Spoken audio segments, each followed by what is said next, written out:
We'll get started. I'm Bill Evans, the chair of the ad hoc committee. Thank you all for coming.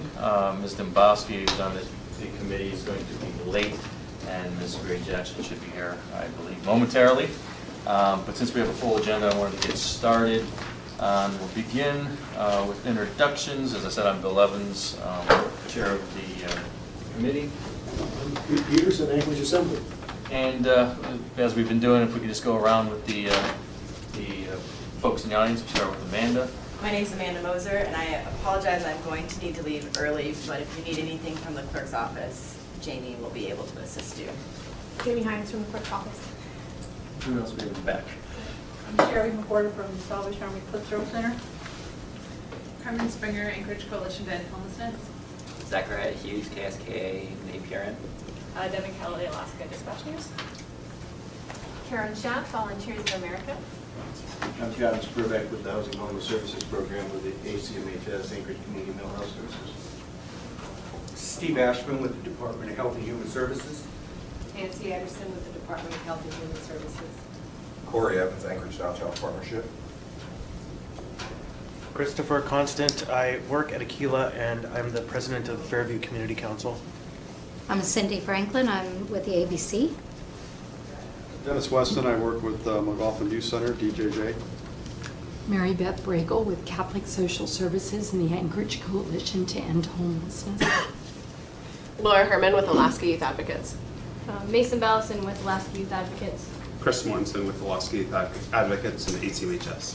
Cheryl Charek from the Homeless Services at ACMHS. Jay Jenkins. Jim Vignola, Anchorage Fire Department. Carletta Knack, Covenant House. Heidi Carson, Covenant House. Josh Flowers, Covenant House. Warren Jones, Covenant Church, AFAC. Jan Jones, Covenant Church, APAC. Tom Mills, private citizen. Kenny Peterson, a community member and board member of the Coalition to End Homelessness, and bishop for the Church of Jesus Christ of Latter-day Saints downtown. And make the dramatic entrance. Good morning, I'll be great Jackson. I apologize for being late, Mr. Chairman. Not a problem. With that, let's get to our first presentation. As you will notice from the agenda, the focus on today's meeting is largely around youth. We talked at our last meeting about sort of the pipeline that leads to this problem, and one of the concerns was, working at one end of the pipeline to try to stop the flow, and hopefully we'll get some good information and perhaps some ideas on that today. Our first presenter, I think it's Dennis Weston from McLaughlin Youth Center. So, Mr. Weston. Mr. Chairman, Orange. Ms. Domboski is on our way. Yeah, Oh, great. Where would you like me? Wherever you're comfortable. We're pretty informal about that. Wherever you would work for you. Glad to.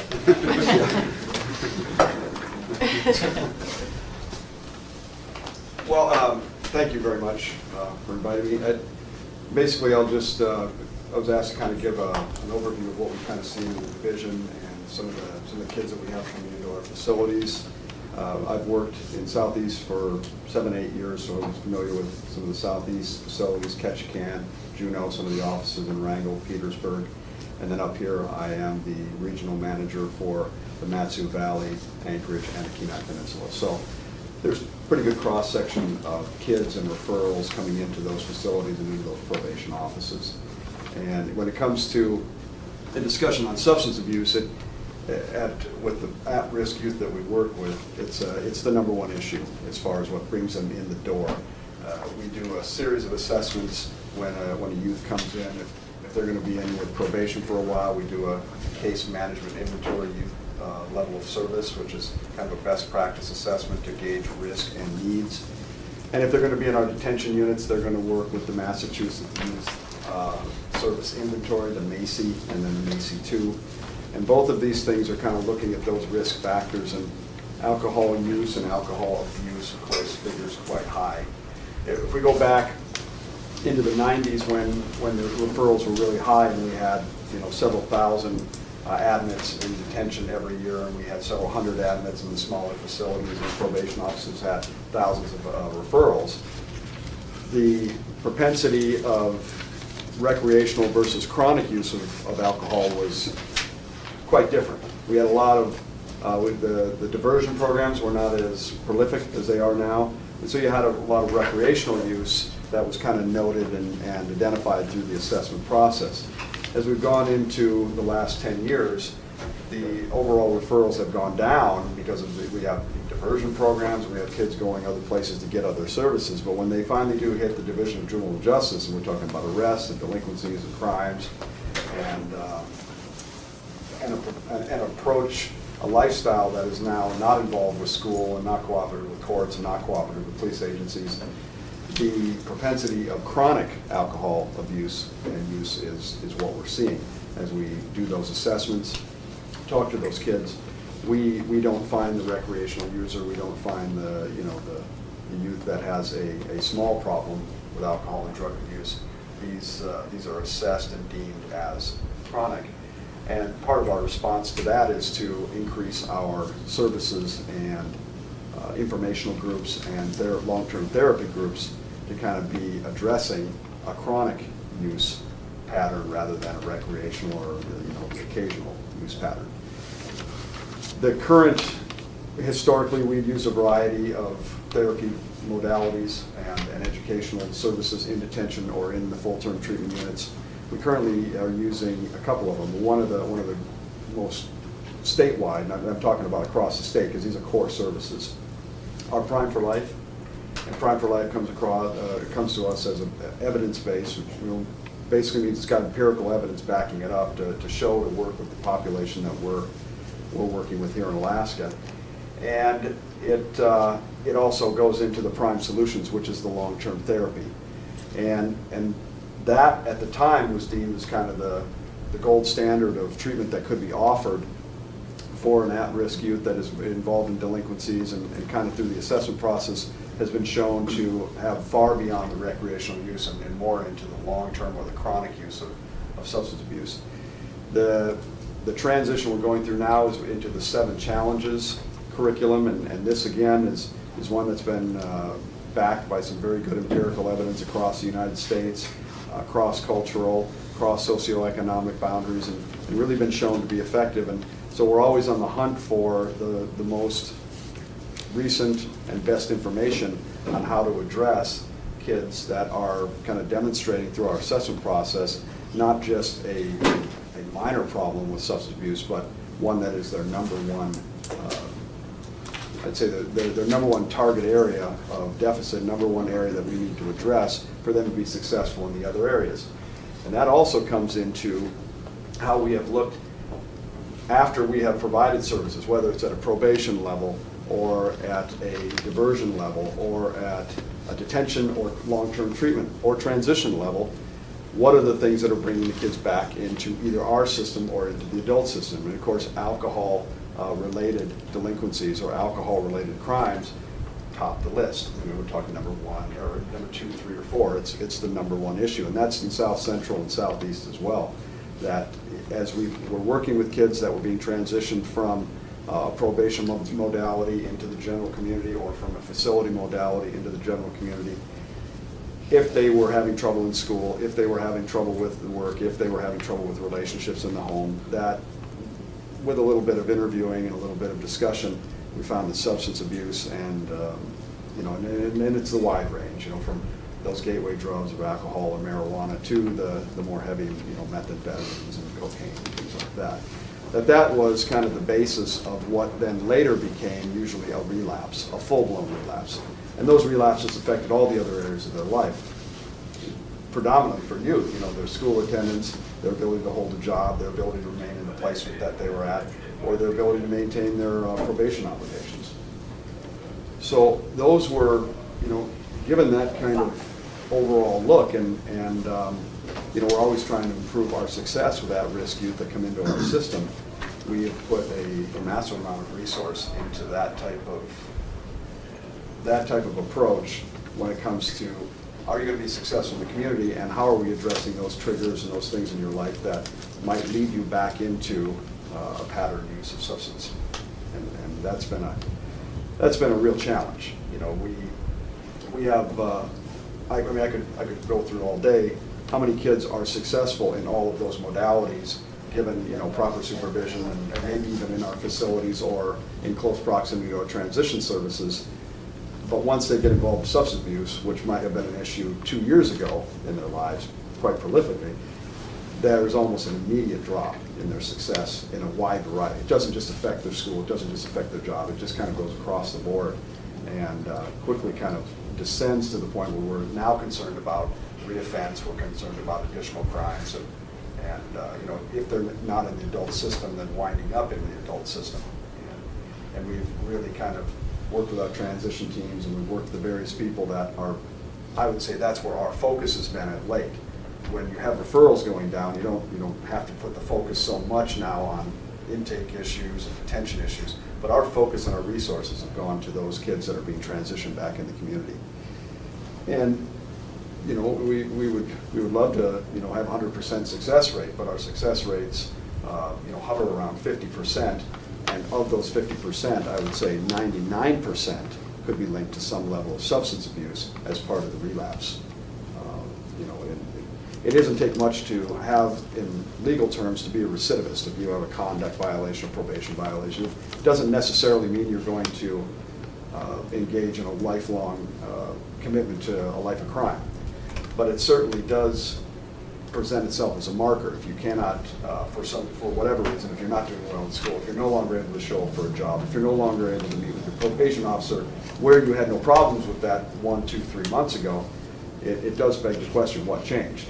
And quite often the answer comes back is a reintroduction into substance abuse of some level. And we are trying to change in our system. A lot of times by the time kids get into full-blown therapy with us, they're 16, 17, sometimes 18 years old. Well, we're hearing that some of these things began from the kids and the families. It might have been 7, 8 years old. So we've got an 8, 9 year trend there that we're trying to get turned around in a relatively short period of time. So we're, with whatever resources are out there, we're doing the absolute best to kind of get those kids connected with as much positive reinforcement in their lives and set up those support services that will enable them to have that option.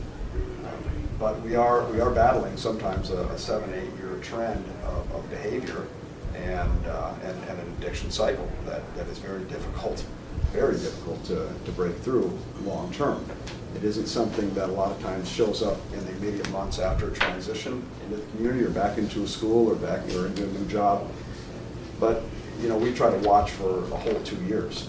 And generally, if we're going to have some issues, originally we thought, well, if someone was struggling with those things, it would almost be immediate. Well, we found in our data that we have relapse in substance abuse at 6 months, at 1 year, at 18 months, at 22 months. So it kind of seems to be prevalent throughout the time that we watch at-risk youth. And then a lot of times they're in the adult system to see how they're doing after they've received our services.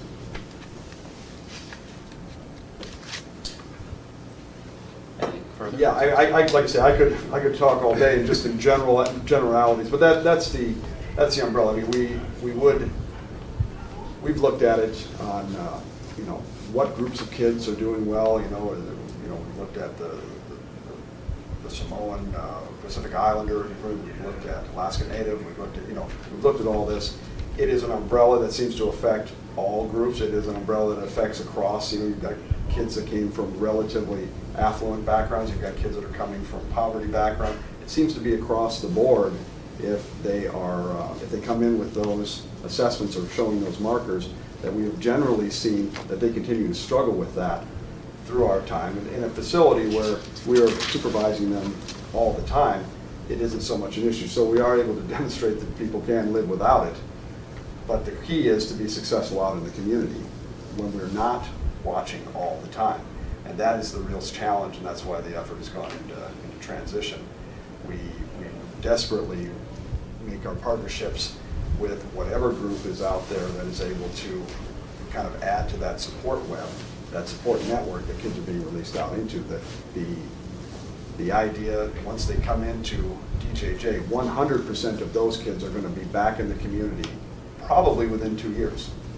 So, and most of them within a year, or if in detention, within 30 days.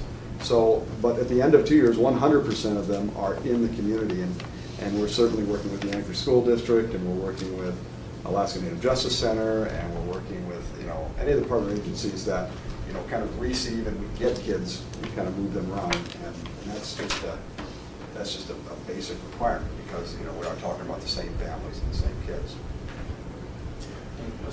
Mr. Chairman, thank you for your presentation. What's the population at this center? Yeah, if you're talking about the total population, Right. we could take them at 12, generally. We could go younger if we get a bunch of OKs and things like that. There's only 12 to 19. And what I also meant was, how many are there at one given time? At one given time, 100 kids in McLaughlin. And then if I can follow up, Mr. Chairman, what's the average length of stay? For detention, 30 to 60 days. And for the long-term therapy kids, 12, 15, 16 months. Thank you. Thank you, Mr. Chairman. And you said that years ago there were a couple thousand kids, and I'm wondering if there's fewer now. What is the reason for that? Is youth court helping keep the numbers down at McLaughlin? Or? Absolutely. I mean, there are people writing books on why nationwide we've seen less at-risk youth, and kind of our last governmental attempt to be intervene, which was our youth facilities and in our youth detention centers. But the explosion of numbers in the 90s took us to record highs, and Alaska was not alone. That was across the nation, and there was a concentrated effort across the nation again to provide diversion. Not every kid that was in detention in 1995 needed to be there, and nor did they need to be there that long. And so, a lot of effort on intake referral, very close scrutiny on where they could go, where they could get services, aside from a 24-hour secured locked detention center. And so that trend kind of continued in most states, Alaska included, just on a fiscal emergency. I mean, you could not afford to have that many kids in a secured facility month after month after month. I mean, it was just, Alaska had enough trouble doing it, but, most states were absolutely in a crisis mode. So they developed those diversions, and Alaska did too. And with that in play, and that's kind of what we know. And then we don't know exactly, what the effect has been long term, but what we were clear on is that the number of referrals coming into our system has generally gone down, 5-8% a year since, say, 92, 93. And that's just one of the points that's highlighted here in 2014, is that the kids that are in your system are not they're not in there for recreational drug use. They when they're assessed, their levels of delinquency, their levels of mental illness, their levels of substance abuse is way up here, and those others that historically might have scored lower, we're not seeing that population anymore. Are there areas, in order to have more success in the area of what we call recidivism, are there programs that you see or resources that have been helpful that you think can reduce that amount even further, that you just are unable to access, or there are not enough resources for? I would say, Anchorage is really kind of sets itself up as a gold standard of having those people at the alternate or community-based substance abuse programs are absolutely open armed about working with DJJ, working with kids coming out of DJJ. The business community has been very cooperative in working with our kids. There has to be a sense of openness. You cannot present, if a young person is being honest with themselves and honest with their treatment team and honest with their employer and honest with their foster home or whatever placement they're going into about their struggles with substance abuse, then those agencies and those people can help. And if we're still in the denial stage, then we have to kind of reassess about the placement and about those services and what we're going to offer. We've really kind of worked very hard in that, both the treatment and the transit, to get past the denial and get into the realization that this is something you'll probably be dealing with for the rest of your life. And to be cooperative with your bosses, be cooperative with your school administrators, be cooperative on those subjects, and they will work together with you. So the more support networks we can get in place, and we've got memorandums of agreement with several agencies around town that are more than willing to work with our kids on a part-time basis, temporary basis, on the weekends, in the evenings. And we have found the kids that take advantage of that, they certainly have the best chance of being successful in the community. As we kind of pull back from the supervision and things like that, and the services like probation and long-term support would offer, and they're more and more independent and on their own. So yeah, I mean, to answer your question, it's critical, and it's a change from, say, 20 years ago when, you know, a lot of times the analogy might have been a handshake and a pat on the back, and you're out there.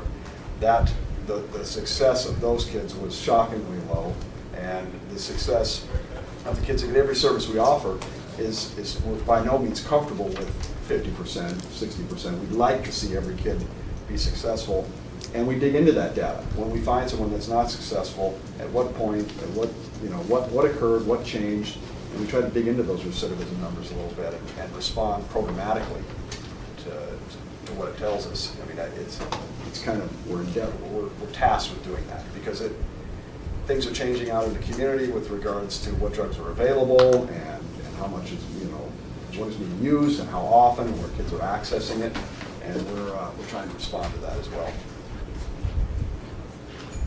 Any other questions? Anything in the audience have any questions for Mr. Weston? Well, I think we'll appreciate you coming by and providing that information to us, and please feel welcome to attend any of our future committee meetings that we'll make sure you're on the list and get information on. Okay, thank you for having me. Our next presentation is from Karen Schaff at Volunteers for America. Karen.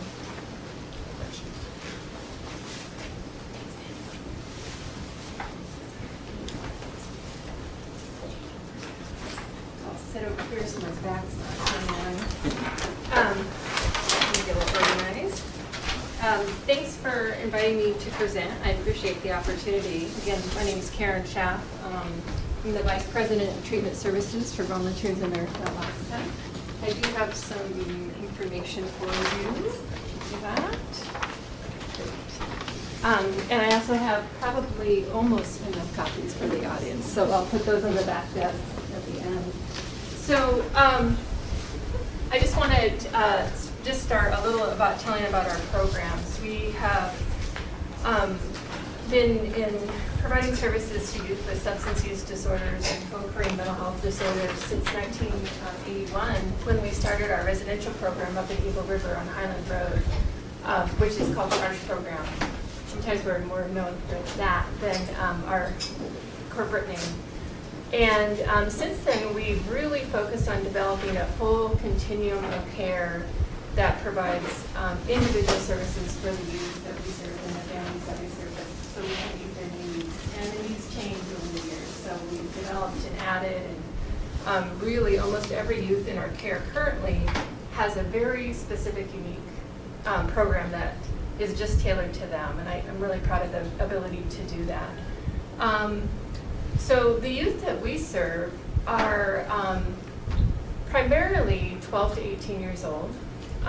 They all have substance use disorders, and that ranges from just a substance abuse issue, and then more commonly for us is actual chemical dependency, where they have a pretty long-standing, for a youth, addiction to some type of substance.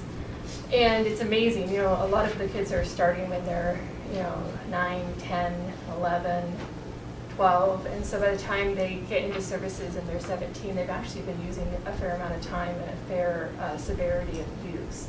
It's affecting all life areas, including their health, which is, it's a little unusual because with adults, they have such a long history, and there's also physical impairments, but for the kids, they come in and they're actually fairly damaged in terms of just their health condition, their emotional condition, and about 95% have co-occurring mental health disorders as well. So lots of challenges and lots of family challenges as well. I think I'll just start by just giving a brief overview of the programs. So I'll start with our residential program. It's called the ARCH program.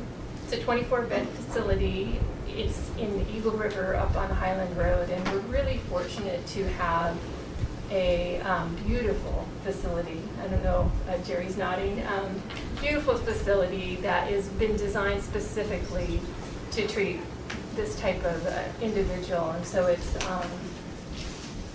we're really blessed, and so are the youth in our care there. If you're ever interested, actually anyone is interested in a tour, the kids give a really mean tour. They love showing off the facility. They have always some kind of funny thing to say, but they're really proud of the work that they do there. It's a very intensive program. There is mental health therapists on site. There's chemical dependency counselors on site. They have probably 4 hours a group a day.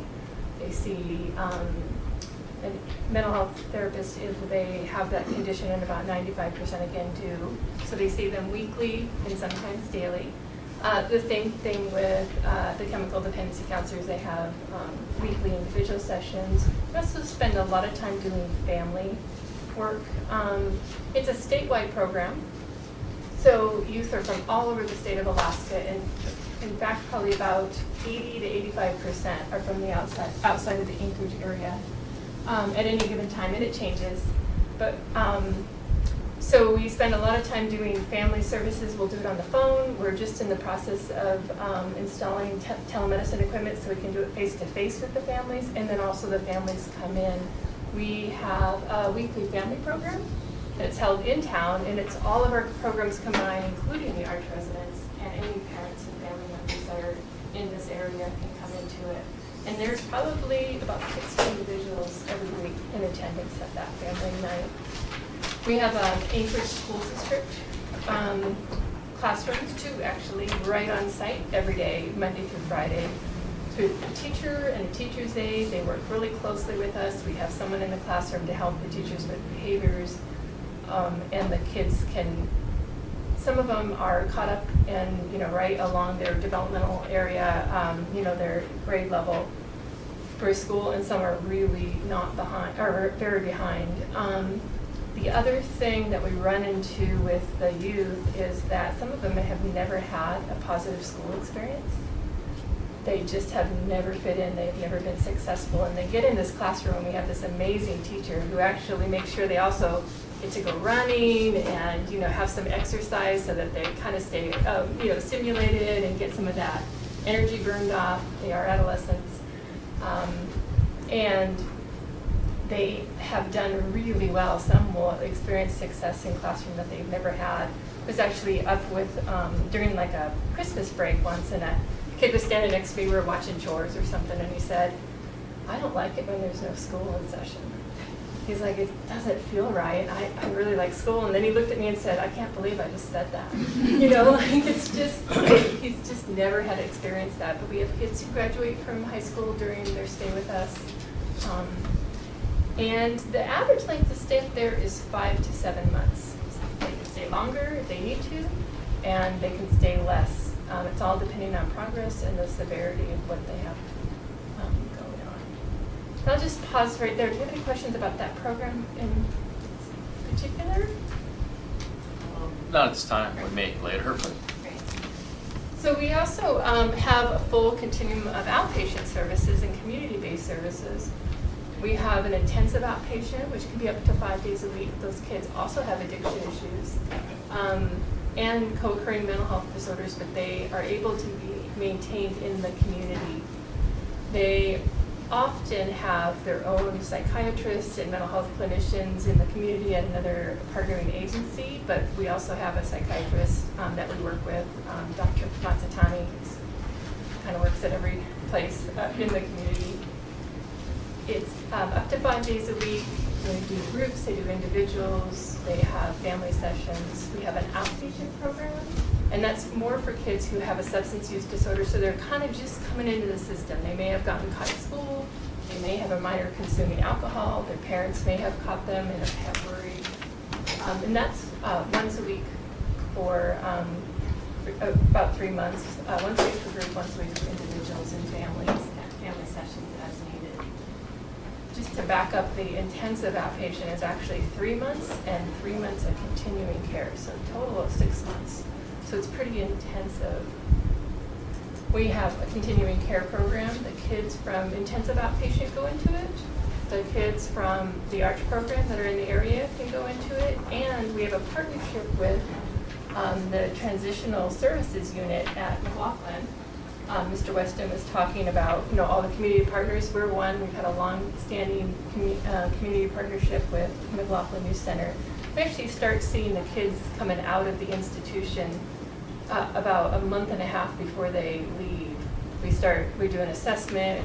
We start meeting with them for sessions. They can come over to groups at our continuing care. And then we are actually in every staff meeting they have on a weekly basis. Once the kids transition out, we keep staying in those staff meetings, and we work as a team to make sure that there's enough supports for those youth. You did talk about relapse being not so uncommon, and it is very common. So we want to make sure there's enough supports that when that happens, we can just kind of regroup, figure out what is missing for that youth, and hopefully just kind of re-engage and move them forward. And sometimes that's really successful. We have added an intensive family program. We're finding that family is just a really big critical issue, and if we don't include the family, then we're just treating the youth in a vacuum. So we've implemented a family program. We have a brochure on that, and it's called the Parenting with Love and Limits. It's not for all of our families. It's pretty intensive. They do 6 weeks of multifamily groups and another 6 weeks of intensive in-home family sessions. But we're finding that it's really helpful for some families, and it's really helpful if that's paired with some other type of treatment, because all the youth have substance abuse issues. It also does a little trauma work too, which is helpful for these youth. We have a partnership with Covenant House, and I think they'll probably talk about that as well. But we're really proud of that partnership. And I think, Carlotta, we've been over there almost 5 years?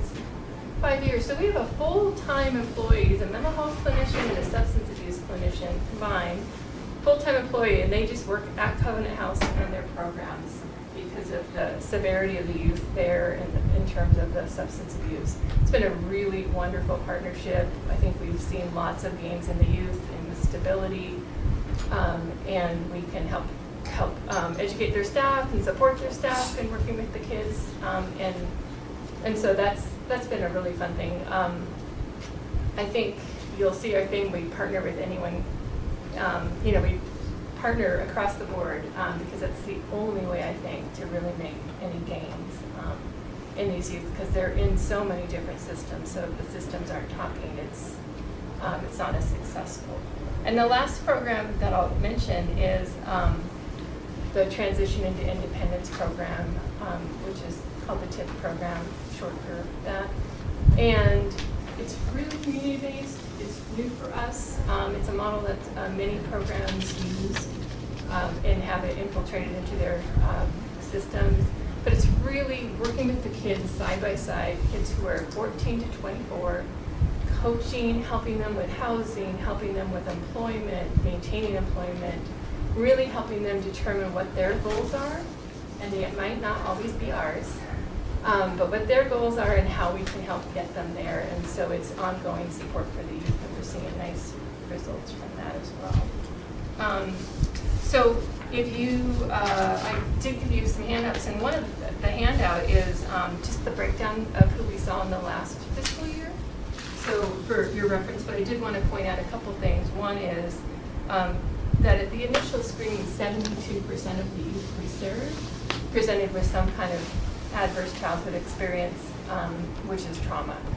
And I think that's a really underreported number. It's a really small number because it's the first time they were asked that question. As they get into treatment and they get more comfortable, they often report more trauma.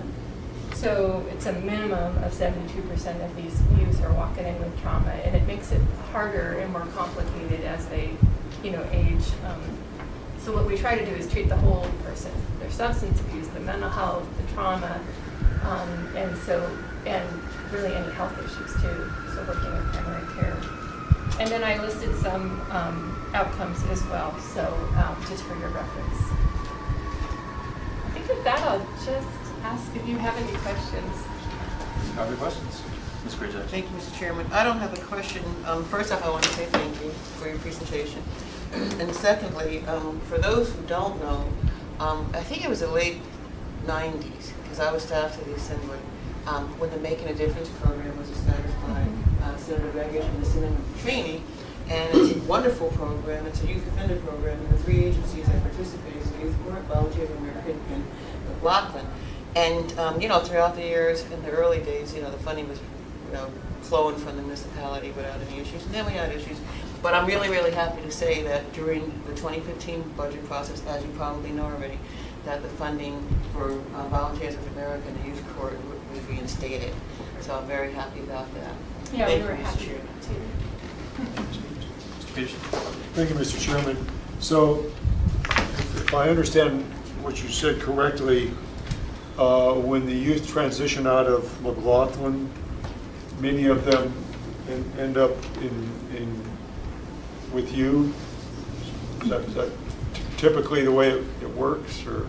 So if they're from the Anchorage area, or they're going to reside in the Anchorage area after they transition out, and they have been flagged as having a substance use disorder, then yes, we're at the table. They're starting to identify those kids early on, like Mr. Weston said, early on in their stay at McLaughlin. So they've already actually gotten some services around that.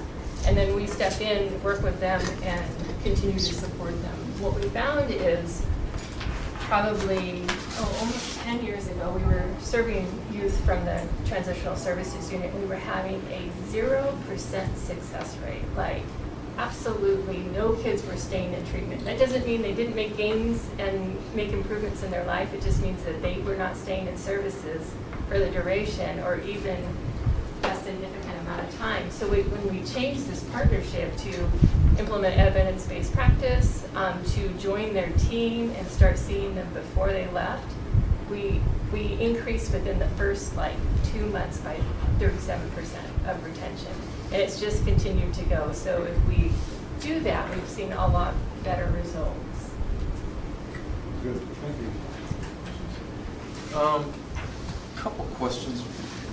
You said it was the Arch is a 24-bed facility. Is there a waiting list on that, or is that typical? There hasn't been. Every once in a while we run into a waiting list. We've been working at expanding capacity in our community-based services too. We last year though, we did have a wait list, and at one point it was up to 19 youth. They did not wait very long, however. I think the longest wait was 4 weeks. But it was significant. And we probably did have some people who could not come into services, and they chose to go elsewhere because of the immediacy. Currently, we haven't had a wait list all year until last week. And now we have 2 girls on a wait list. So we're at capacity, and the wait list is about a month. So it is, it does show up as an issue. Our outpatient services do not have any wait list, and one of the things we've been able to do is start kids in our youth, or our outpatient, particularly our intensive outpatient, support them as they wait for ARCH, and sometimes we found out that they didn't actually need to go because it was successful, and sometimes we found that it helped get them ready. They meet the other residents, they meet the staff, and it's a better transition for them. Where is Ms. Gray-Jackson touched on it, but where does all your funding come from? So we get funding through the State of Alaska Division of Behavioral Health. We receive funding through United Way. We receive funding through private foundations, Rasmussen Foundation on occasion, Health Trust Authority on occasion. And we also bill Medicaid and third-party insurance. And actually, how many of the youth that you work with, is it either Medicaid or third-party insurance, or how do they end up paying for the services? It's a little bit of everything. So we have some youth that are and families that are unresourced, that don't have any payment source. We don't turn anyone away for inability to pay. We have some who come in with insurance that may pay a portion, and we have some that have Medicaid when they come in the door. We have a sliding fee scale, we do payment plans. The ARCH program, and this is changing right now, but the ARCH program, after 30 days, they may be eligible for Medicaid. Once they're out of their family's home, and there's some, new rules around that. And if you had that magic wand, what would you like to see a greater focus on of the things you do? Is there anything that you're limited by that you'd like to be able to do more of? Well, I'm sure everyone's aware that over the last couple of years, substance abuse services have been kind of the target for funding cuts. And I guess I'd just like to emphasize that funding is an issue. Medicaid and third-party insurance do not cover the cost of all the services provided. There's a lot of services that we do that are not reimbursable or billable. And so funding is always an issue, and it's just a really needed service. When Mr. Weston was talking about how many youth in their facility have substance abuse problems, it's just, it's everywhere. And so if we take that part of the services away, I think we're doing a great disservice to our community. And we know that for adults, it's also a huge issue, and particularly amongst, it's very obvious amongst the homeless population as well. So I guess I would emphasize that. The other thing is, it is hard to find staff. There are staff shortages. I just hired a position yesterday. It took me 7.5 months to hire a mental health clinician. Is that because there's not trained folks, or is it just a cost issue, or what's? There's a workforce shortage throughout the state, and there's also, if you cannot pay competitive wages, it's really hard to bring people on. And we want to bring trained, qualified people on so that we can provide quality services. Are there other residential treatment centers for substance abuse for youth in Alaska and in the area in general? So there is a couple throughout the state. There is Ravensway in Sitka. There is the GRAF program, which is in Fairbanks. And Montana Creek and Juneau does, they do serve kids with chemical dependency issues, but it's not their primary focus. And Jerry, am I forgetting anyone? Sorry, he's my audience. There are other adolescent services that, treat mental health disorders more primary.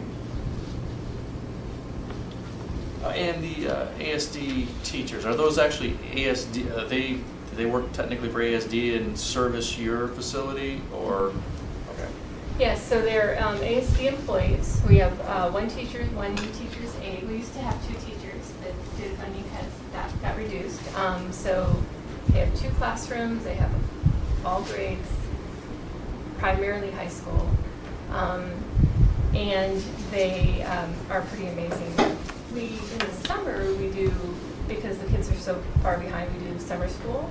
And we actually pay for the summer school teachers so that we can maintain that. They used to provide that for us, and probably the last 7 years, that funding went away. So we pay those teachers. If they're certified, then the school districts accept the credit, which is great. So it's still a partnership all the way through. But it's a very important component for the youth. Any other questions? Thank you for the presentation. Appreciate it.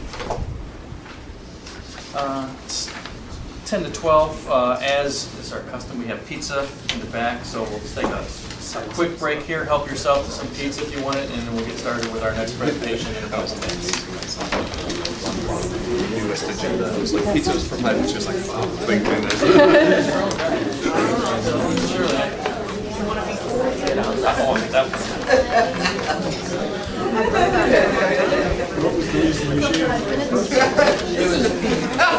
was mostly my daughter wanted to do it, like, humor her well. Yeah.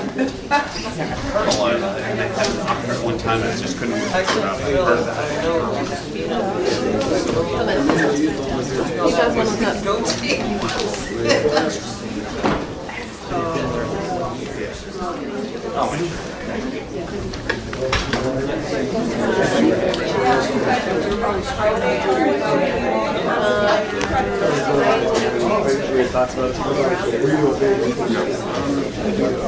Senior college. Down at the bars, I was the only one in there that was actually the only ones that didn't have a fake ID. And they like, want to see my ID, and the people that were old enough, they just let them walk in. This came from him, and I promised him that I would pass it on. Looking for us?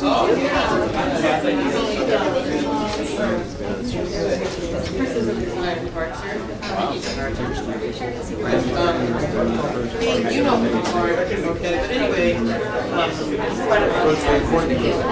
Catch can. Catch a cat. Hello, Sherry. We were laughing finally. they extended it because of you guys? They did on Tuesday. No, it wasn't because of you, because what they said their extension was for was because of the field issue, not the glitch. Some people had glitch. We couldn't attach our indirect assurances. And we couldn't attach our had our indirect rate.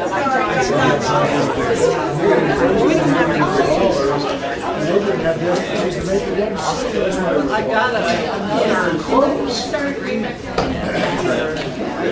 All too frequent. But I only could submit 8. That was more. So, yeah. I have a question for you. I think I know the answer, but I want to be sure. If a client comes to us or with an assessment from other organization, we accept it. Then later on down the road, we get a subpoena or they ask for the original assessment.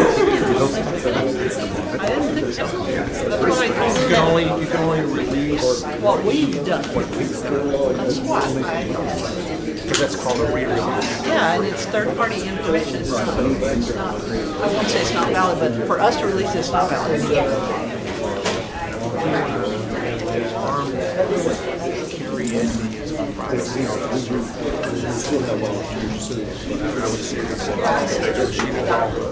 That's right. So I'm pretty sure that you use somebody else. You can't kid on some Pleasant Road. You cannot release it.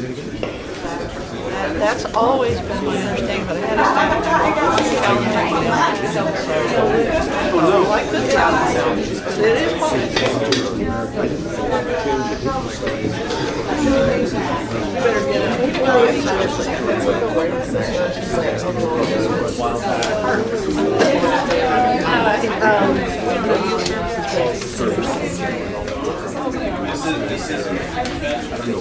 Well, Karen does a good job.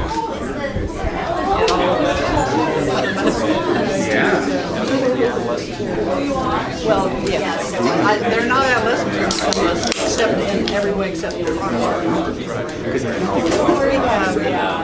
oh my God, baby things.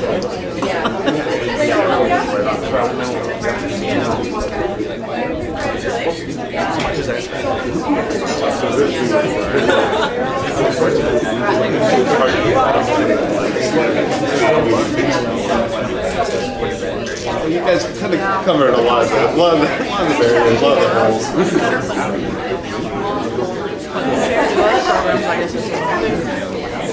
You're 16, right? No.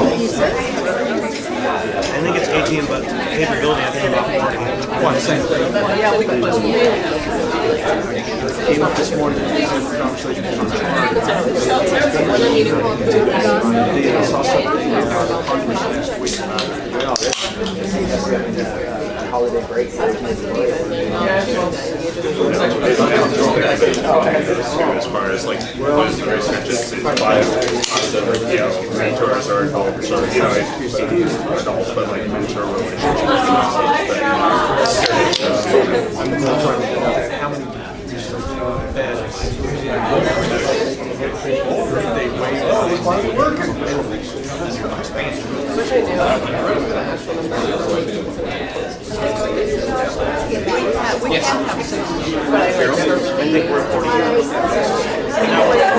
We're looking at when the expansion happens, it's not just the number of facilities, it's the facilities that are open. work to get qualified for this subsidized 100 beds. I'm just thinking of the way they make these numbers. All these places when they close all these places shorting the beds. paying their premiums so that we can bill for their services. ACMHS came 2 years ago. I was in Shreveport. So even though, yes, it's a problem, there is They're also talking about the use of Medicaid codes, how we bill for companies. They're saying, well, they should be only getting an hour of therapy a week for hour therapy a day. And it's like, well, these are really sick clients. Like, these are very ill people. Who should be institutionalized or should be, to take care of them, not because they're bad people. no, of course. It could be a nightmare. Well, and like this, not like this. I think the other success. It's just going to tell you. We're trying to get something well, it's been almost a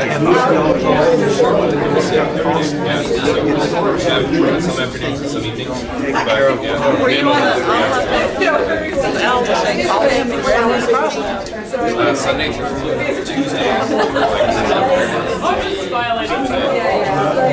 Wednesday nights. Thursday is where the process is. Friday, Saturday. Just that there.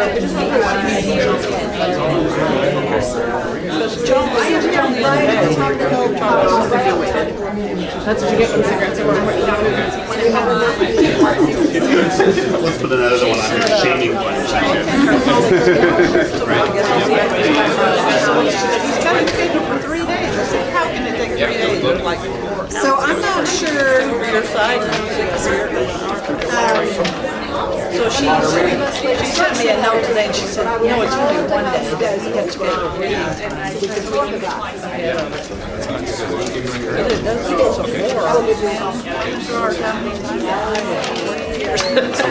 What's your primary? So we're adults, we're outreach to adults who are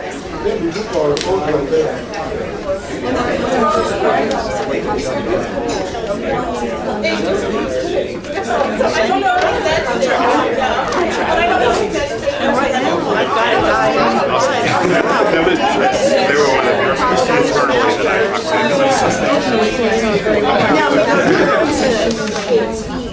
and of course, Howard.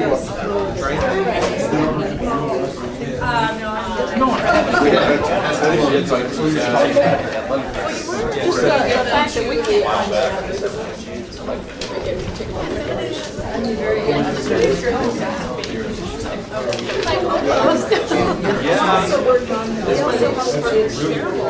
In the higher up the qualifications change.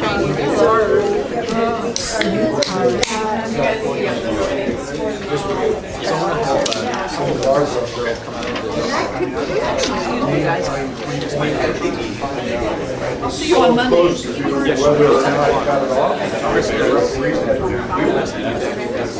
Monitor to make sure that also has expired before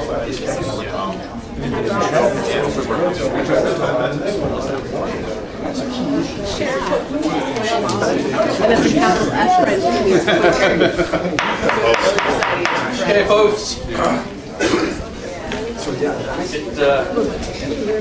Get regrouped and we'll move on with our presentations. Our next presentation, or group of presentations, is from Covenant House. And I know we've got Carlette Mack, Heidi Carson, and Josh Bowers. I don't know if you guys are doing it together or. Yeah, I will. All right, take it away. Yeah. We're gonna stand too. Yeah. We project better when we stand. So good afternoon. My name is Carletta Mack. I'm the Chief Operating Officer for Covenant House Alaska, and I want to say thank you so much for allowing us this opportunity to talk to you about this pretty significant issue. So many of you know Covenant House works with homeless, at-risk, and trafficked youth between the ages of 13 and 20, and we, very much like VOA, have a continuum care services. Both Heidi and Josh will talk about their programs, but in addition to that, we do provide health, education. We have 2 transitional living programs, and within our new facility, we also have included a wealth of engagement opportunities for our youth. So I'm going to turn it over to them. Heidi is our shelter services program coordinator, and Josh is our street outreach program coordinator, and they're in the trenches, and they work directly with the youth, and I'm very, very humbled and proud to work with them every single day. So we'll start with Josh. Thanks. Yeah, so I get to oversee our street outreach teams and our day drop-in center. And so we have teams that are out on the street 7 days a week, building relationships with youth, and we bring basic water, basic hygiene, and really we're just building relationships. We're getting to know those youth. We want to know who they are. We want them to be connected to whatever services that they might be able to access in the city, whether that's us or somebody else. And then we have our day drop-in center. We're open 8 to 6 now, Monday through Friday. And youth can come in, they can get something to eat, they can take a shower, they can do laundry, they can check their Facebook, all that sort of stuff. And so we're kind of the front end of our continuum of services. We're also, I kind of view us as a blanket over our services, because as youth come in and out, we get to continue relationships. So just because they lose their case manager when they step out of our facility, that doesn't mean they lose relationship with us, because we get to continue to see them every day and continue to build that relationship. And so that's kind of the front end of our continuum. So we work with almost entirely non-residential youth or formerly residential youth. And I always kind of want to paint a little bit of a picture of what we're seeing on the street and just kind of give you some examples of what we're seeing out there. So substance abuse is one of the greatest barriers to youth entering and maintaining in our facilities. And so spice, even though it's now illegal, continues to be an issue. And some of the folks that we've been working with for years now, who have been in and out of our services, and who are, I would say, some of the most at risk, and who are sleeping in tents even tonight, are those who are addicted to spice. And they're continuing to get, it seems like there's still a pipeline coming in from the valley, and we're seeing specifically that little area out in front of Brother Francis where, a lot of folks, not just spice, but other things are coming in right there. And so we're seeing our youth, during the day, if we go past Brother Francis, we're seeing a number of the youth that we serve who are going over there and buying their stuff out front there and then moving back, into downtown or into the transit center or wherever they might be hanging out for the day. But that's definitely an area where we're seeing things enter the city, and definitely our youth are accessing that. We don't have a lot of youth that are kind of hanging out in that space with the adults, but they are going over there to access whatever they might be using. Something else that we continue to see is meth, lots of meth. One of the ways that our youth are becoming addicted to meth, as Carletta mentioned, we serve a number of the youth that we serve are vulnerable to human trafficking. And some of those youth have been, when they were recruited by their trafficker, one of the steps that they took was to pump them full of obscene amounts of meth at the beginning of that process. And so they've created an addiction. Some of those youth come into that with addictions, but many of them don't. And so we've had youth who received so much meth that they went into coma in the hospital. And so we've done visits in that sort of way to continue relationship. We've had youth come from the hospital directly to us after something like that. But then we've also had that youth, when they get to day 4 of their meth addiction, go back to their trafficker because they need to continue or choosing to continue that addiction. And that's just one of the ways that we see those traffickers they're building all these inroads to keep youth hooked and to keep them in that lifestyle. And so But definitely meth is one. We have multiple stories of meth being used in that manner.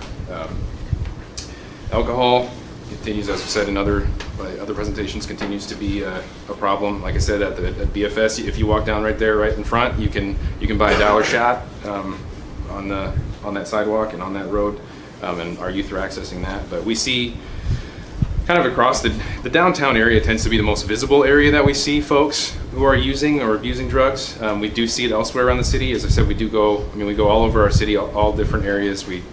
Malls and big box stores and parks and any place that youth gather, we make a point to get there, and there are youth all over the city that are accessing and using those drugs, but we see it most visibly downtown. We have noticed a trend like in Town Square, whereas I think this is the first winter that I've noticed this. I've been doing this is my third winter doing outreach, where we always see less folks in Town Square in the winter, but it seems like this year it tends like folks that are in Town Square are using something. Like when we go through Town Square, there was a time in outreach history when folks would hide their substances from outreach workers. We don't have that anymore. Folks are using right in front of us, and that's, there's no shame, they're not hiding it, they're just going for it. But we definitely, that's kind of our downtown or our Town Square scene right now, that what we're seeing. But then we see a lot of inebriated youth at the transit center and that sort of stuff, no matter what they're using. We also have youth that have access to prescription drugs. Is pretty, I was talking to a youth yesterday who was telling me, he listed off, I think, 10 different prescription drugs that he could get if he walked right down, he could walk right downtown, and he knew who to look for and who to talk to, and that stuff was easily accessible to him. He's in our services right now. He's trying to stay sober, and that's why we're talking about it. But it's very easy for our youth to get their hands on that sort of stuff. I guess I kind of touched on it already, but kind of the main areas that we're seeing folks are at the transit center, in the downtown area. So that's kind of outreach. That's what we're seeing on the street.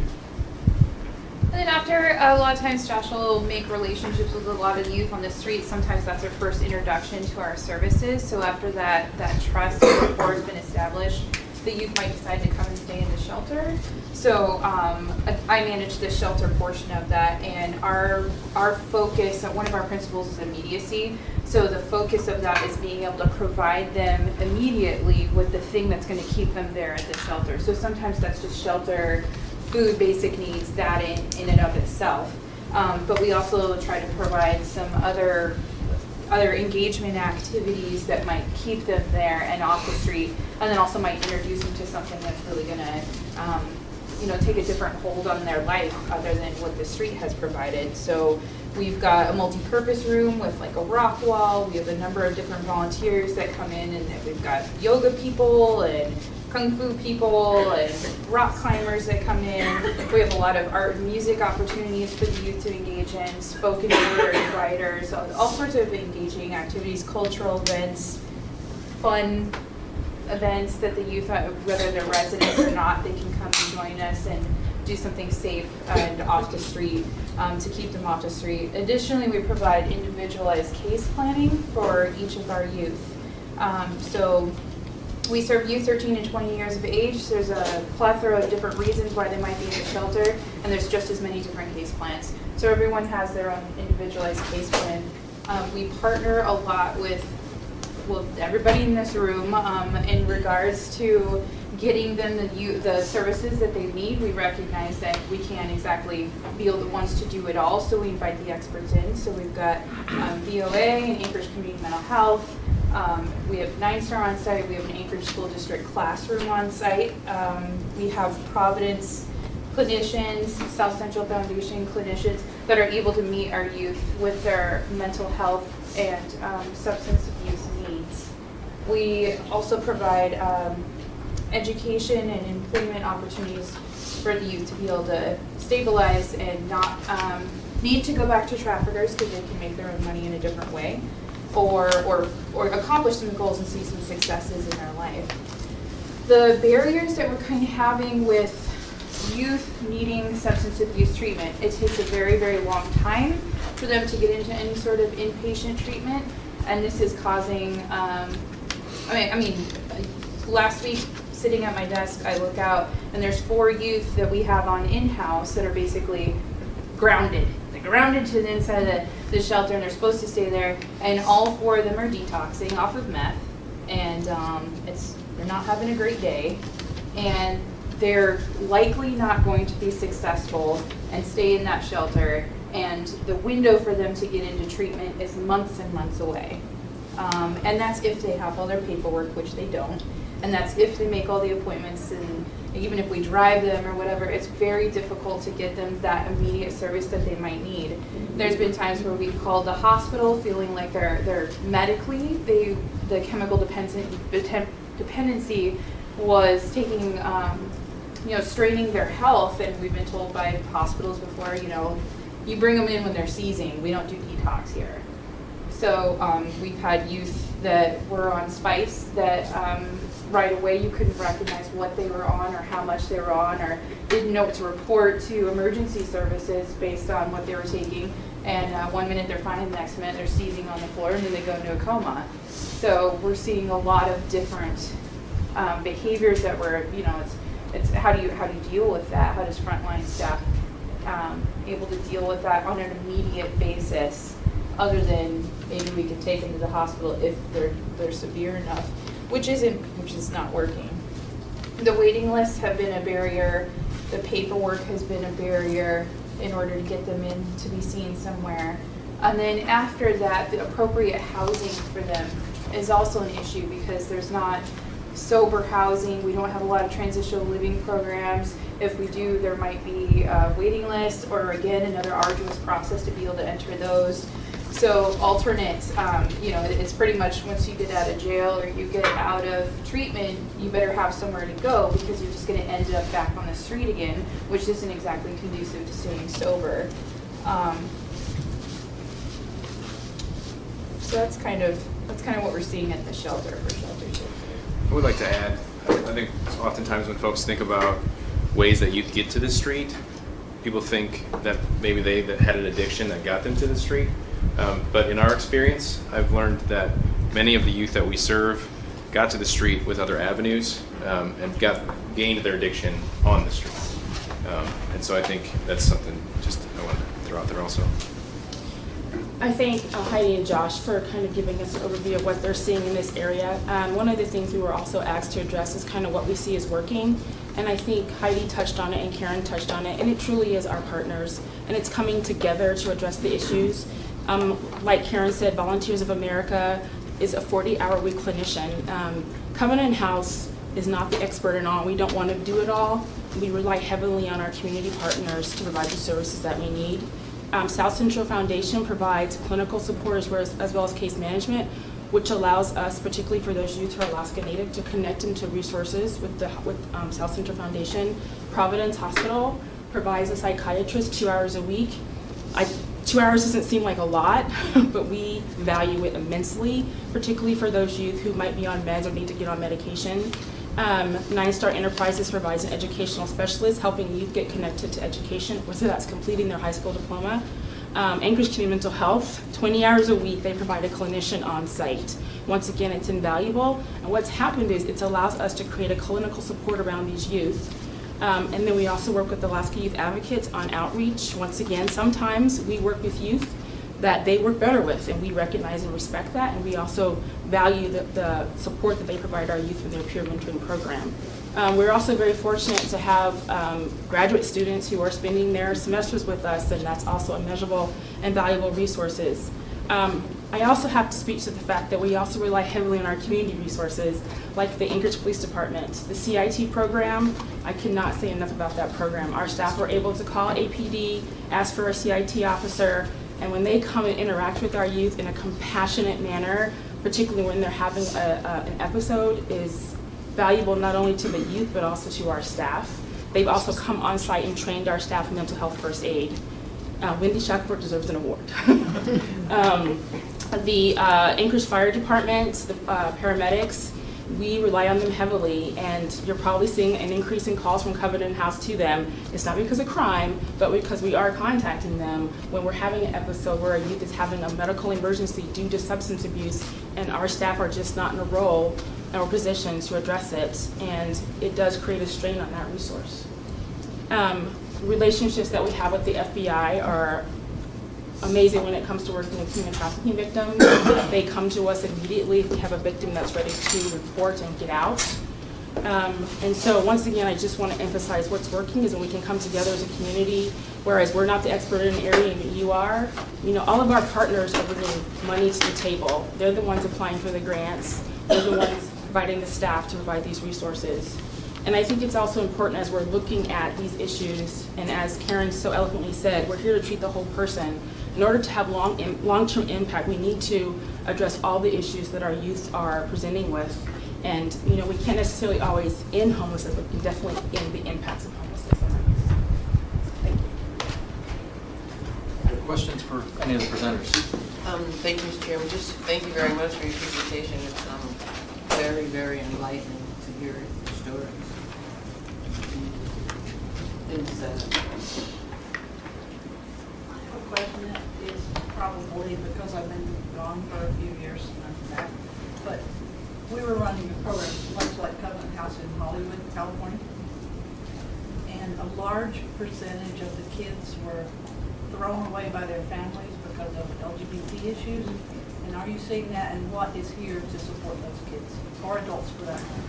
Yes, we are seeing that, and one of the things, actually, Covenant House as a national organization is addressing this. They're saying about 40% of the population, and I think we agree with that. We are starting to work really closely with Identity as one of our partners.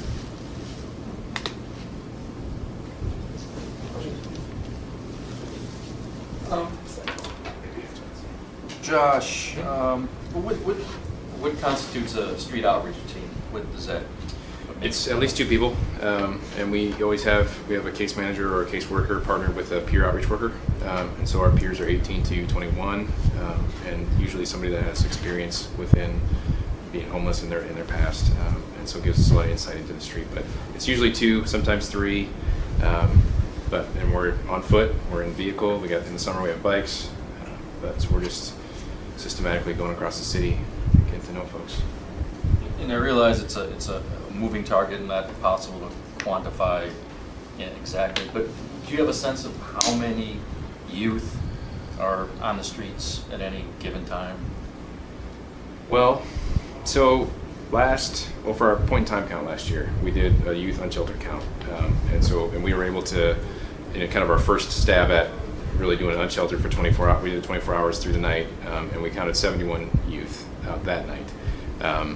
I would say, just kind of gut shot, I think there's probably, in the 100 to 150 range that are like really at risk. I think what we see from the summer, when we have this splash of people who are all over the city, and we're just out getting information, we're building relationships with whoever we see, trying to empower folks with knowledge and information, whether they're on the street or maybe they might know somebody who is on the street. But as we get to winter, then the crowd thins out, and then you see the ones who are, and it depends what your definition of homelessness is too, because if you're working on, like couch surfing and stuff, a lot of those folks are still at risk. That would be a bigger number, but those folks kind of disappear from a lot of these areas, downtown and some of the kind of areas where we see a lot of folks, and that's, I would say, right in there, 100, 150, 200, that are consistently in the shelter, out of shelter, that we have relationships with on a regular basis. But we're seeing, like in our drop-in center, we're seeing 120, 150 separate youth a month that are unduplicated. And so those are youth. Not all of those youth are living on the street, but the majority of them are, or in some tents or cars. Right. And again, a difficult question to answer, I know precisely, but of those 100 to 150 youth that are sort of really at risk,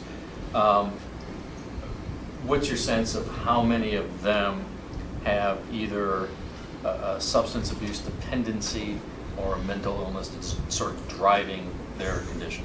I would say almost all.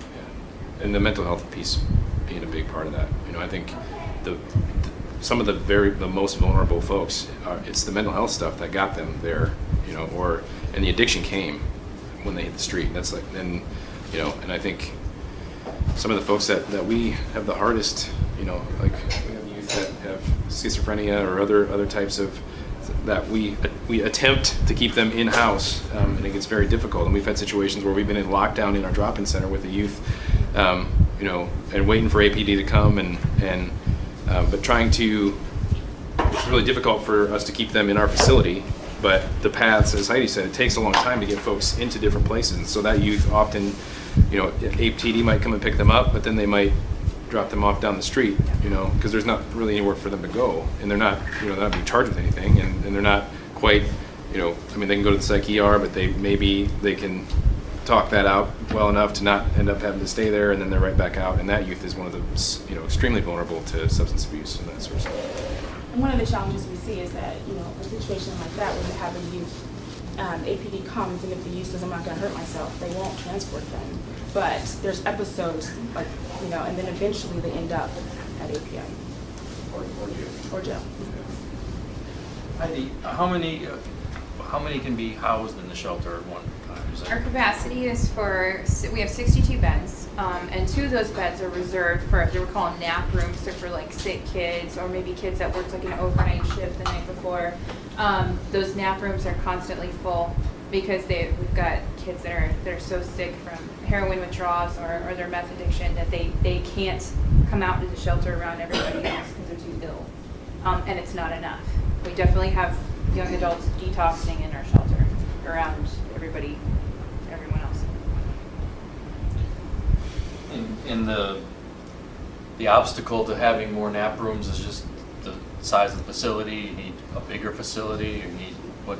Well, the nap room is monitored by, I mean, we have medical staff there, but there's one nurse, advanced nurse practitioner. She doesn't work 24 hours a day, and we're not trying to be a treatment center.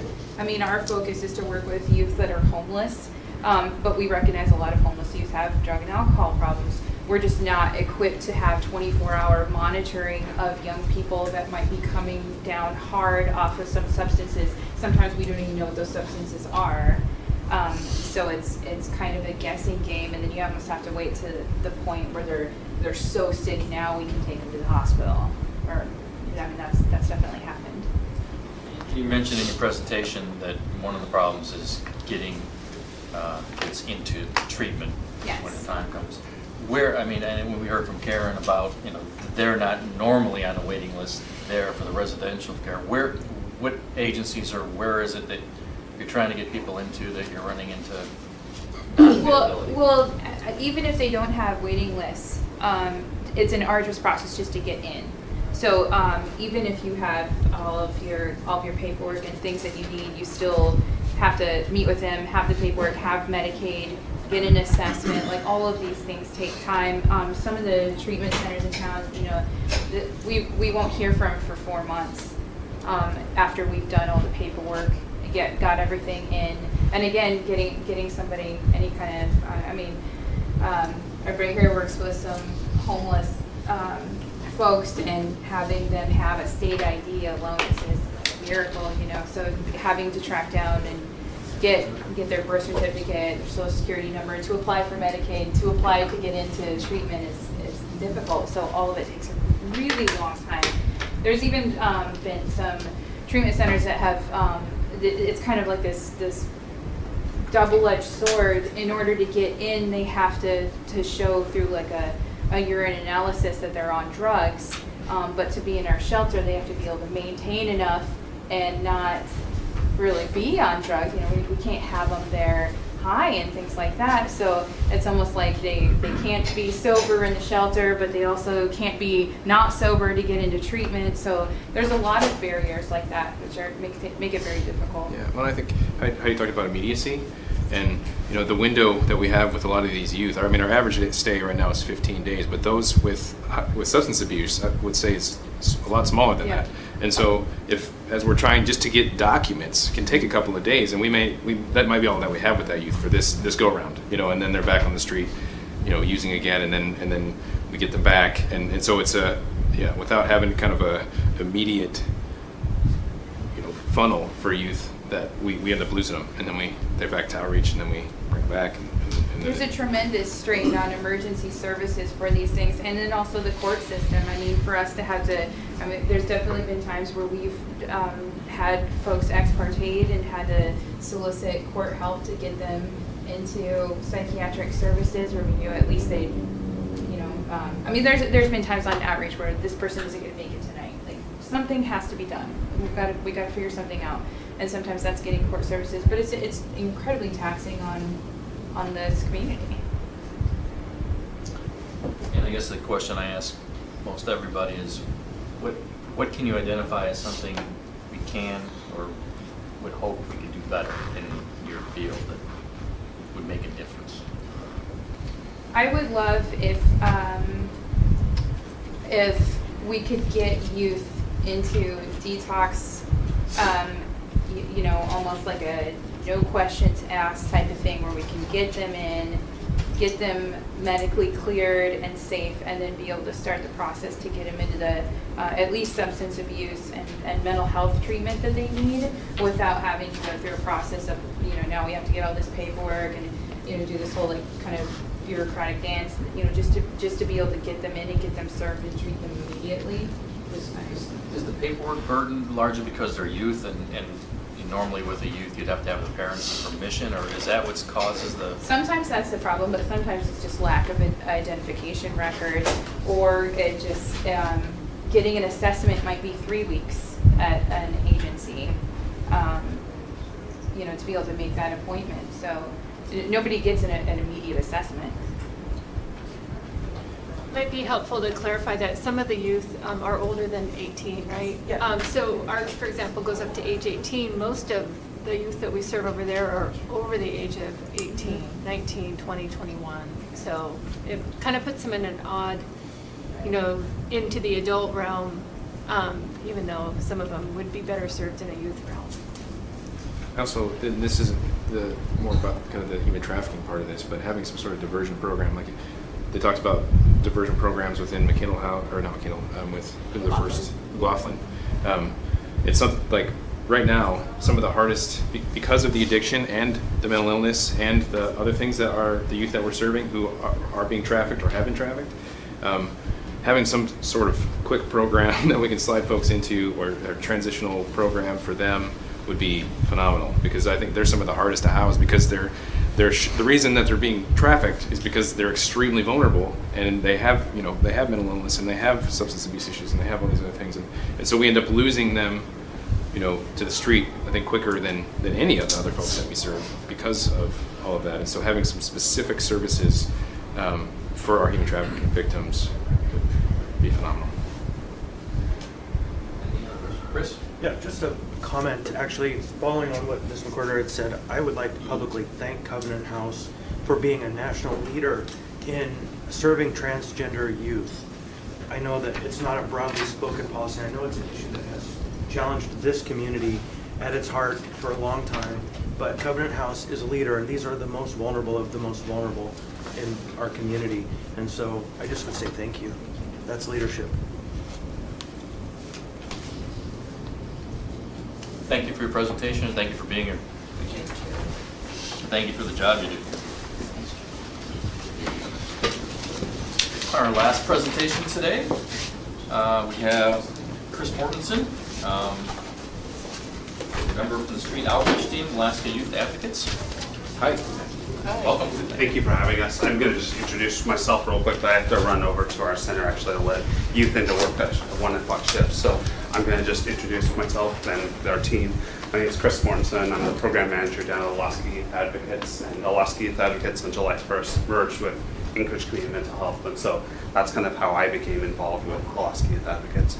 Our program coordinator, who is leaving us unfortunately tomorrow, but has been with the agency for 3 years, is going to be kind of presenting, and then Mason will be one of our peer outreach workers who will be doing kind of the primary introductions. So thank you. I apologize. Thanks. Yeah, take So just like Chris mentioned, my name is Laura Herman. I'm the program coordinator over at the Power Teen Center. Alaska Youth Advocates is the umbrella organization, and we just merged with Anchorage Community Mental Health Services. And Mason is one of our peer outreach workers. She was just hired a month ago, so a little bit of nervousness, but she's going to introduce our program. Okay. Hi, my name is Mason. Speak up. My name is Mason, and I'm an Alaska Youth Advocate at Power Teen Center. We hire teens ages 15 to 19, and we put our trainees through this extensive 3-month training so that they have the skills to work in the 3 things that we do, which is presentation, center, and outreach. And outreach is where we go and we just go to teen hotspots and we deliver snacks and meet with new youth, and we give them hygiene products too sometimes.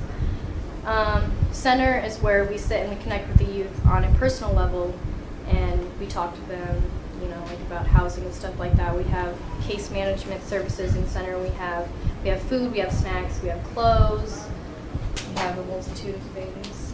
And then presentations is where we go to places like McLaughlin or North Star, or sometimes high schools, and we present anything from addiction to self-esteem to job skills, which are pretty much what everyone needs. Yeah, so Mason is one of our peer outreach workers. We hire 7 to 8 teenagers, again, 15 to 19 years old, and these are real peers. So they've been in detention facilities, they've been in treatment facilities, they've been in behavioral and mental health services, they may have been in foster care. And what we do is, like she mentioned, we put them through an extensive 3-month training where they learn about all of these different issues and learn about how to engage their peers and encourage them to enter into services. So it's definitely the most unique thing about us. We have more teen staff than we do adult staff. And our center is located on the 2nd floor of our transit center. And the reason why we really focus on the peer-to-peer approach is that we've all met a teenager who feels like they can't just, an adult can't identify with the situation that they're dealing with. This is the most amazing, or it's most different thing that's ever happened to them, and an adult can identify.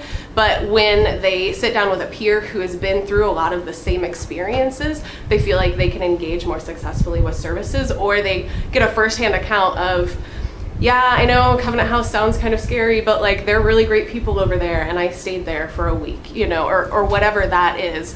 Or I know that 9-star sounds kind of lame to get your, GED, but it's way better, and I'm so glad I got my GED.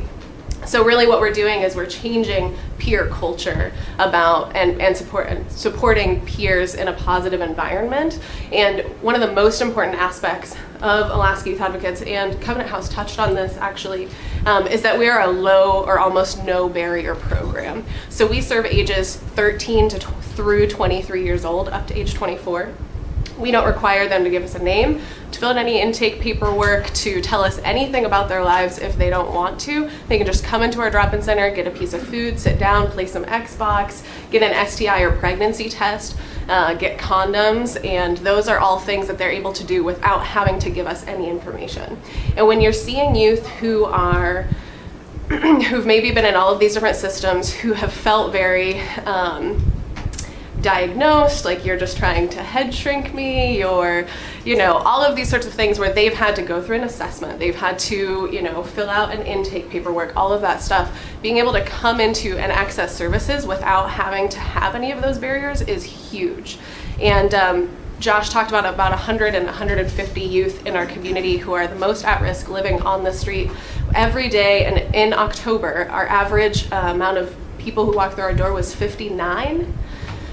So I'd say 150 is kind of lowballing it. Those in a year we'll see duplicated contacts, about 16,000 contacts with youth. That's not 16,000 youth, but in the 2012-2013 ASD school year, the Child in Transition program identified 2,300 youth in the Anchorage School District who were not accessing stable housing. And a lot of those are young. I mean, the average age of a homeless person in Anchorage is 9 years old. So we're seeing a lot of families with very young children who are experiencing homelessness, who are staying in cars, who are staying in tents, who are crashing in another, an auntie's apartment, and so they're doubled up. So we see a lot of really young youth, but when it comes to the actual teen and young adult age group, I'd say we're probably dealing with anywhere from 1,500 to 2,000 youth in the community who are couch serving and in this at-risk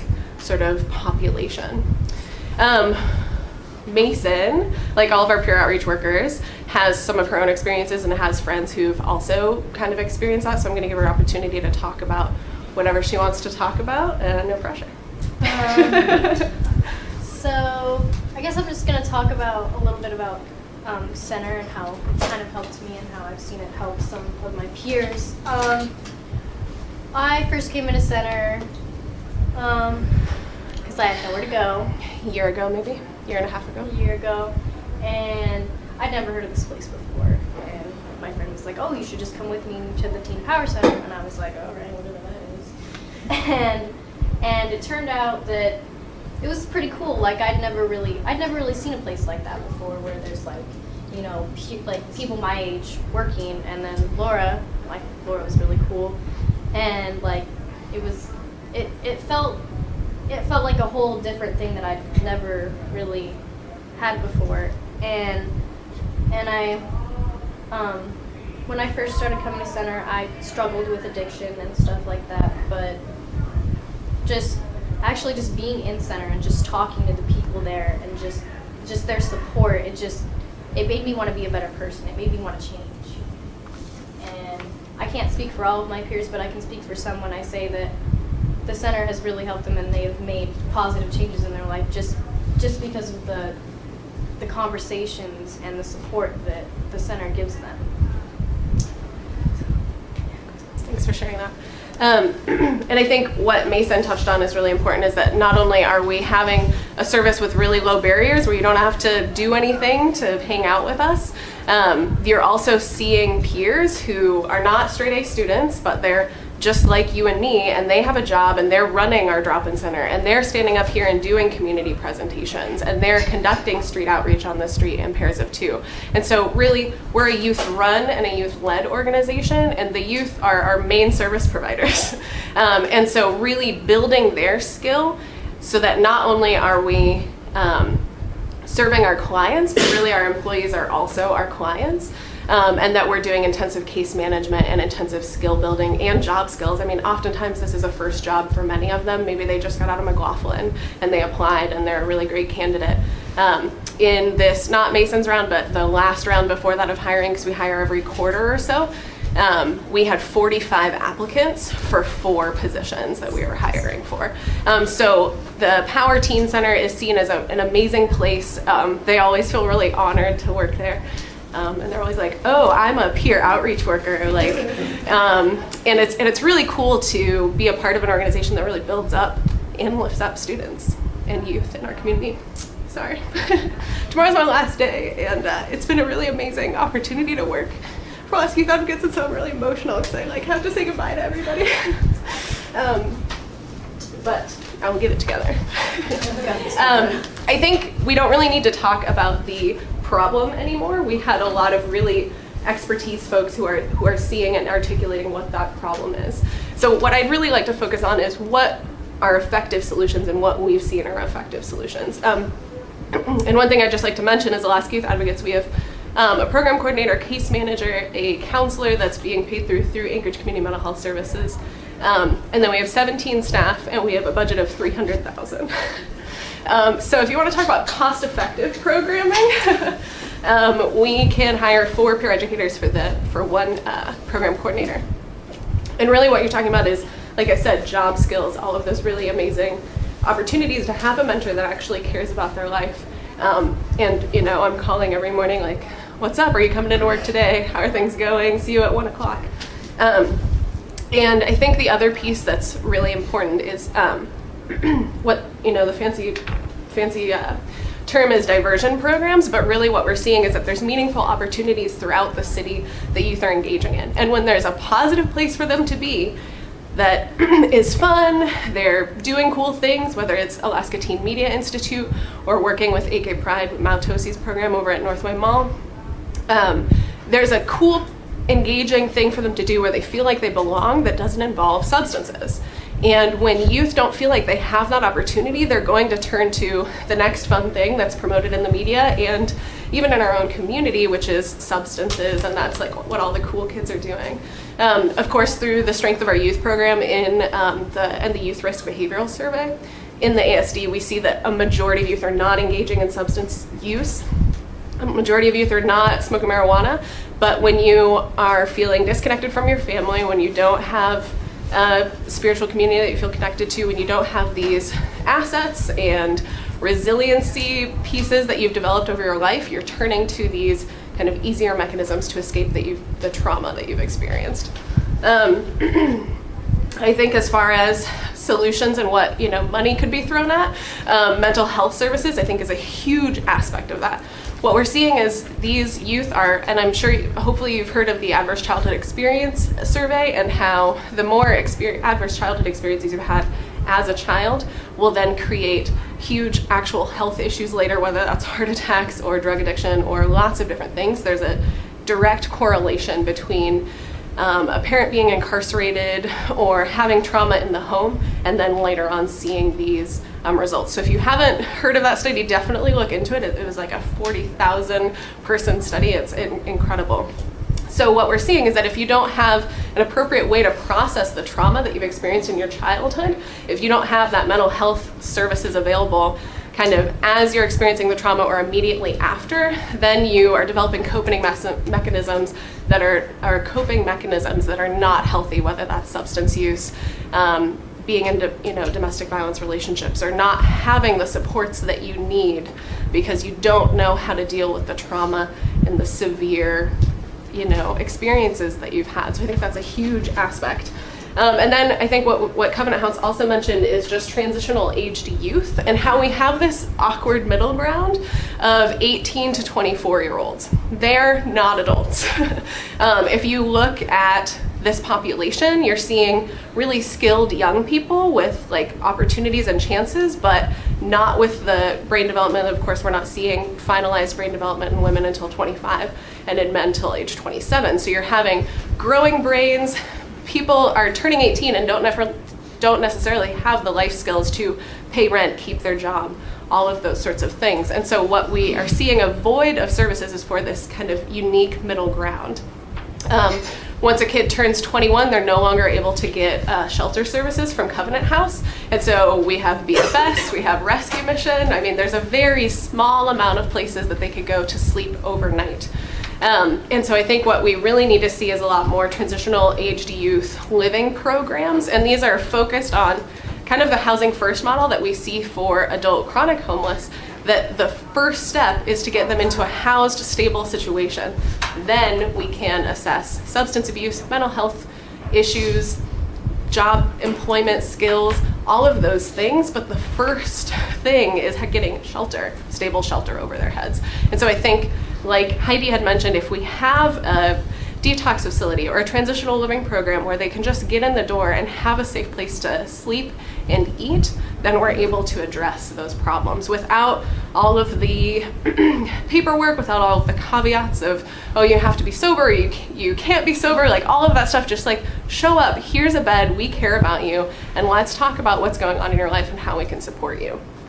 As far as transitional living programs, we have rite of passage through Covenant House and Shiloh Community Housing, and that's it. And they both have a very small amount of beds. So I think that also having funding available for this kind of middle range, because what you're doing is you're asking folks to then go stay at Brother Francis Shelter, which we see as a really high risk. Assaults are happening there every night. You have a lot of people doing drug and alcohol abuse. It's just an incredibly unsafe place. And a 19-year-old doesn't fit in there and shouldn't fit in there, because we don't want them to then become chronically homeless. Are you going to share something?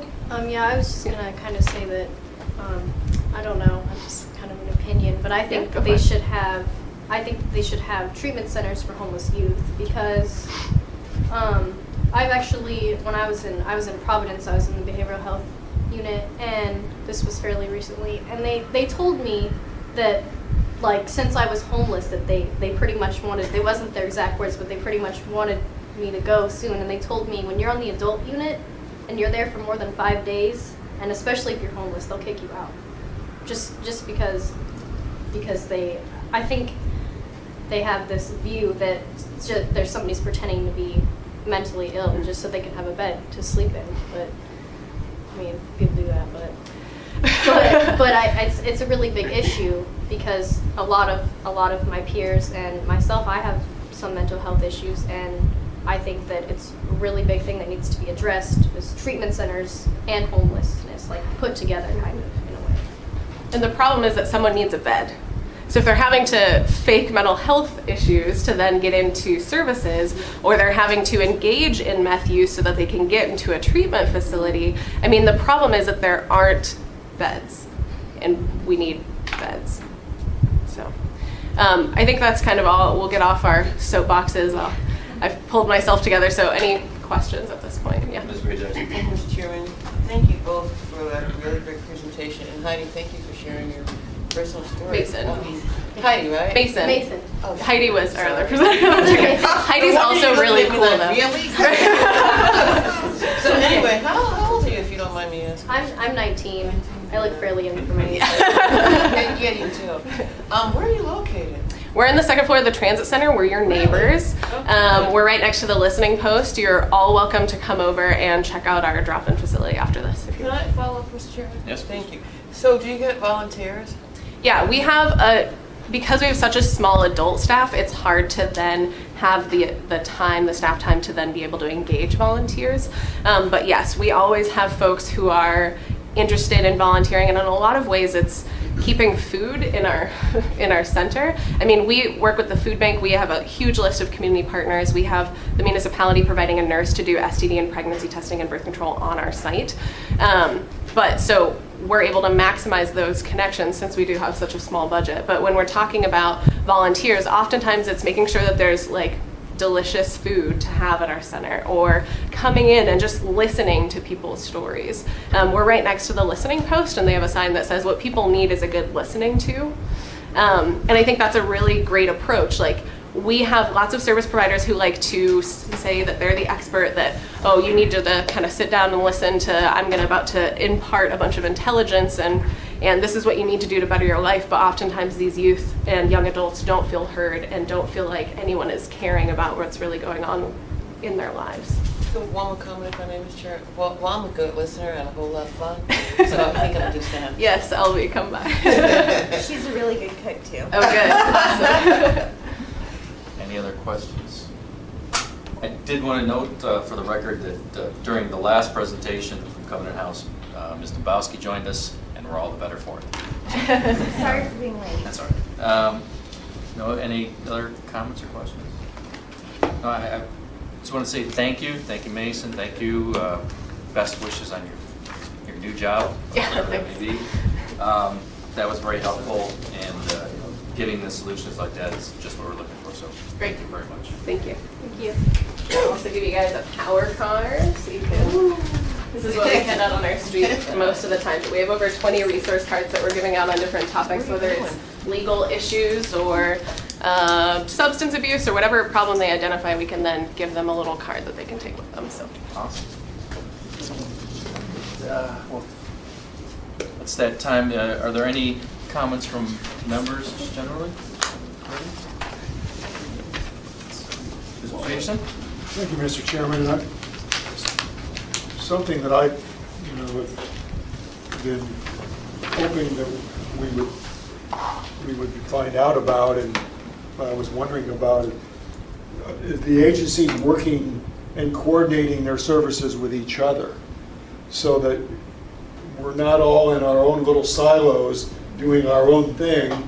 I was glad to hear that, there's, when someone gets out of McLaughlin, and then maybe they can go over to Volunteers for America, and so that there already is sort of a pathway to wellness, maybe we could call it. So we just have to do more of it. And if we can figure out a way to keep the number of youth who are homeless and abusing alcohol and drugs maybe when they get older, we won't have such a large number of adult street people. So I think we've made some progress today, at least I think I did. Josh? I just want to add, like, another way that is happening is, like, for example, at Brother Francis, we have a great relationship with Brother Francis folks, and same with Rescue Mission. And so we have folks that they're identifying their 18, 19, 20-year-olds that are hanging out there, and they're giving us a call, and we're able to come and go back and forth. And when we have youth that lose services with us for whatever reason, we're able to call up the Rescue Mission, call up Brother Francis, and do a transport right over there directly, and their doors are open. And so that is, I do think one of the things that I love about this city is that there is a spirit of unity and desire to work together, and we're not trying to get in the way of each other, but really trying to partner to go forward. So. Mary Beth? Oh. And I just want to back that up. That is true, and we really appreciate that outreach that they do. Having the youth down at the Brother Francis shelter, it's not a good atmosphere because there's too much of the chronic inebriate issue that's going on that doesn't send them down the right track. But I would like to request, and you can chalk this up to sensitivity on my part, the issues on Carluck be referred to as the issues on Carluck rather than in front of Brother Francis. Sorry, that's just a little negative image on our minds. We are doing the best we can at the shelter to keep the drugs and the alcohol out. There are consequences, and unfortunately, Carluck is part of that. Understood. Thank you. Ms. Tomasky? I have a comment, and I probably can't talk about it publicly very much, but I've never discussed it publicly, but I will now. I actually lived at Covenant House. I've been there. I know, I understand what these kids are going through, and it's exciting to me to see the Assembly take a proactive role. It's exciting to me to see the programs that are developed for these kids, because you know what? You might live at Covenant House one day, the next day you might be on the Anchorage Assembly. You never know. You know, there is hope, and kids need to realize that you can't judge a book by cover. You don't know where people are coming from or what situations they've been in. But surprising things come from adverse situations. And it can be moments that test you, that you think you'll break from. And they can be moments that you realize that you're stronger than you ever thought you could be. And so it's exciting for me to see these types of programs. I have never heard of the Power Teen Center.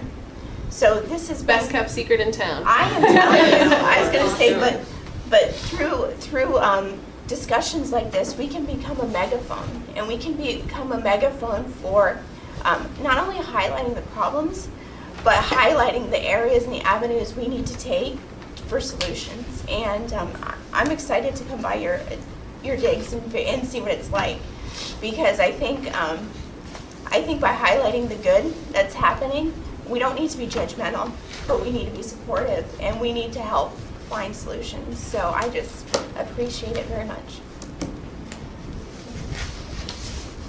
Any other comments, questions? Anybody in the back? I can't see that. Doesn't sound like it. Well, again, thank you all for coming. The idea of these extended committee meetings where we're bringing in presenters was for this very purpose. There's a lot we don't know. I too didn't know about the Power Center, and it's important to know about it, for what we do. I do want to say that for those folks at Covenant, and the kids that are staying at Covenant House, you may not end up on the Anchorage Assembly. There are positive outcomes as well. But again, our meeting, I hope you all have a great holiday, and we're going to see you next year, first Thursday in January. Thank you very much. We're adjourned. Last meeting of the year.